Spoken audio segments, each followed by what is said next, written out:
دیکھیں نماز کے اندر چونکہ فرائض بھی ہوتے ہیں، واجبات بھی ہوتے ہیں، اور اسی طرح سنتیں، نوافل، ٹھیک ہے، جیسے 4 فرض ظہر کے ہو گئے۔ تو اب یہ ہے کہ بھی نماز فرض کو پڑھنے کی طریقہ کار کیا ہے، کہ اس کی رکعات کے اندر کون سی رکعت میں سورت پڑھنی ہے، کون سی رکعت میں سورت نہیں پڑھنی۔ ایسے ہی سنتوں کے اندر، ایسے ہی نوافل کے اندر عام طور پر یہ مسئلہ لوگوں کو معلوم نہیں ہوتا، اور جب لوگ پوچھتے ہیں تو جواب جب سنتے ہیں تو تعجب میں پڑ جاتے ہیں، بھئی ہم نے تو 60 سال زندگی کے، 40 سال زندگی کے، تو ہم تو یوں پڑھتے رہے۔ تو اس لیے یہ بات واضح کرنا چاہتا ہوں کہ ہر مسلمان کو یہ اپنے ذہن میں رکھنا چاہیے کہ ہر ایک مسلمان کو کم از کم اتنا تو علم ہونا چاہیے کہ نماز فرض جو ہے، فرض نماز کی ہر رکعت میں سورت پڑھنی ہے یا نہیں پڑھنی، سنتوں کے اندر سورت ہر رکعت میں ملانی ہے کہ نہیں ملانی، ایسے ہی نوافل کا طریقہ کار۔ تو اس لیے دیکھیں، جو فرض نماز ہے 4 رکعت، چاہے وہ ظہر کی ہے چاہے وہ عصر کی ہے، تو فرض میں تو ہم پہلی 2 رکعتوں میں سورہ فاتحہ کے ساتھ سورت ملائیں گے، لیکن تیسری اور چوتھی رکعت میں سورت ملانا ساتھ واجب نہیں ہے، بلکہ تیسری اور چوتھی رکعت میں سورہ فاتحہ پڑھیں گے، اور سورہ فاتحہ پڑھنا بھی سنت ہے، واجب نہیں ہے۔ اب دیکھیں سنتیں جو ہیں، اب سنتیں 2 طرح کی ہیں، ایک سنت مؤکدہ جس کو کہتے ہیں، اور دوسری سنت غیر مؤکدہ۔ اور سنت مؤکدہ اور غیر مؤکدہ کی تعریف بھی یاد کر لینی چاہیے۔ سنت مؤکدہ کہ جس کی تاکید کی گئی ہو، یعنی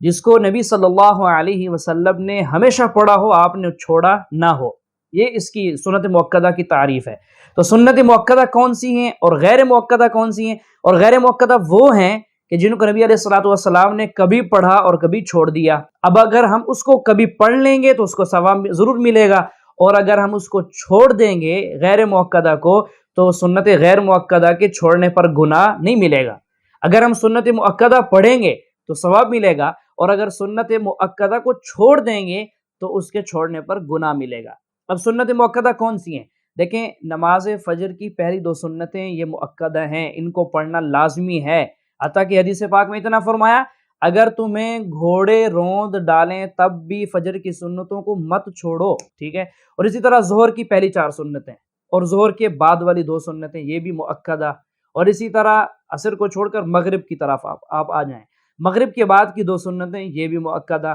اور اسی طرح عشاء کے فرض کے بعد جو 2 سنتیں ہیں یہ بھی مؤکدہ، کہ یہ نبی علیہ الصلوۃ والسلام نے ہمیشہ پڑھی ہیں، چھوڑی نہیں۔ اچھا، اب یہ ہے کہ دیکھیں جو 4 سنتیں مؤکدہ ہیں، یعنی ظہر سے پہلی 4، اور اسی طرح جمعۃ المبارک سے پہلی 4 یہ بھی مؤکدہ، اور جمعۃ المبارک کے فرضوں کے بعد والی 4 وہ بھی مؤکدہ۔ ان کو جب ہم پڑھیں گے تو پہلی رکعت میں سورہ فاتحہ کے ساتھ سورت ملائیں گے، دوسری رکعت میں بھی سورہ فاتحہ کے ساتھ سورت ملائیں گے، اور اتحیات میں بیٹھ کر اتحیات ہم تشہد کی انگلی کھڑی کر کے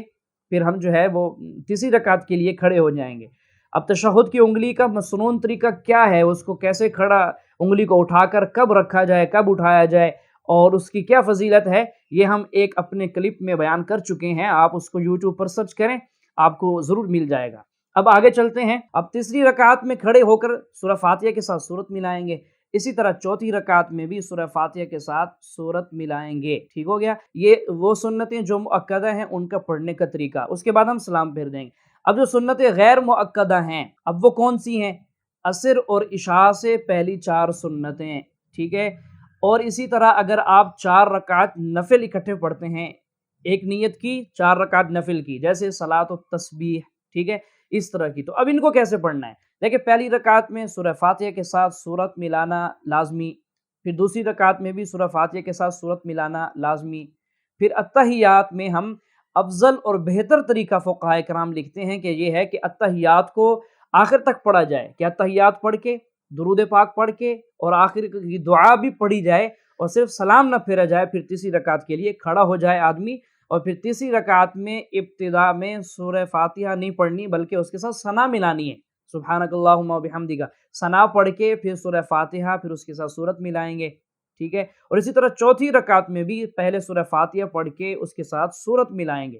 اور پھر اسی طرح اتحیات پڑھ کے آخر تک پھر سلام پھیر دیں گے۔ یہ ہے سنت غیر مؤکدہ پڑھنے کا طریقہ۔ اور اسی طرح اب آتے ہیں واجب کی طرف۔ واجب صرف اور صرف رہ گیا وتر کی نماز کے 3 رکعت واجب وتر ہوتے ہیں۔ اب اس میں آدمی پہلی رکعت میں سورہ فاتحہ پڑھتا ہے، پھر ساتھ سورت ملاتا ہے، پہلے ثنا، پھر سورہ فاتحہ، پھر سورت ملانا۔ پھر دوسری رکعت میں سورہ فاتحہ کے ساتھ سورت ملانی ہوتی ہے، پھر اتحیات میں بیٹھ کے اتحیات انگلی کھڑی کر کے شہادت کی، پھر اس کے بعد ہم تیسری رکعت کے لیے کھڑے ہو جائیں گے اور تیسری رکعت میں شروع میں سورہ فاتحہ پڑھیں گے، پھر ساتھ سورت ملائیں گے، پھر ہاتھوں کو دونوں کانوں تک اٹھا کر اللہ اکبر کہہ کر پھر ہم دعائے قنوت پڑھیں گے۔ اب دیکھیں دعائے قنوت بہت ضروری چیز ہے اور چھوٹی سی دعا ہے، اللہم انا نستعینک ونستغفرک ونؤمن بک ونتوکل علیک ونثنی علیک الخیر ونشکرک ولا نکفرک ونخلع ونترک من یفجرک اللہم ایاک نعبد ولک نصلی ونسجد والیک نسعى